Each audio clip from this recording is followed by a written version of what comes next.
এই যে আমাদের নতুন আর একটা কলার ছড়িয়ে আসছে এই জায়গায়, যখন বড় হবে তখন আপনাদের সাথে শেয়ার করব।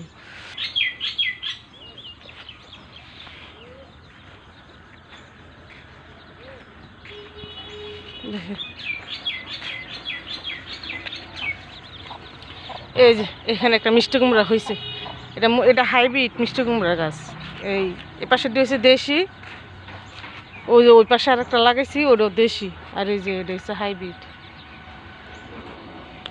আমাদের গাছে পেঁপে পাকছে, পেঁপে পারবো। এই একটা পাকছে, এই একটা পাকছে, তারপর এই যে একটা পাকতেছে, হালকা লাল হয়ে আসছে। আমার বাপজান পেঁপে অনেক পছন্দ করে, পাকা পেঁপে। আমার বাপজান তো ঢাকা, বাপজান মানে আমার ছেলে। আস্তে আস্তে তো মনে হয় পেঁপে থাকবেও না। আজকে হয়েছে 17 রোজা না 18 তারিখ। দেখছেন, এটা মনে হয় আজকে পড়া যেত, পারতে যা ধরার আগে ইয়ে হয়ে গেছে। দেখি এটা দেখতো, এটাকে আজকে পারবো না কালকে পারবো না, এটা এটা 2 দিন থাক। আচ্ছা একটা কাটবো, কাটতে শেয়ার করবো আপনাদের সাথে। আসুন দেখি দেখুন, পেঁপেগুলো মনে হয় রোজা রাখছে, একদম পুরো হয়ে গেছে।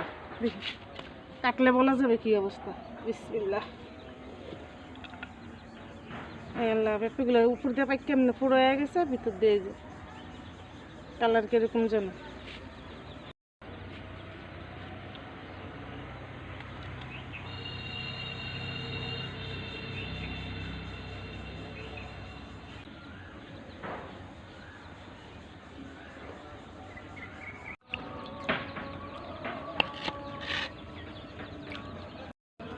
পেঁপেগুলো রোজা রাখলে যেরকম না উপর দিয়ে এরকম করে ফুটো হয়ে গেছে।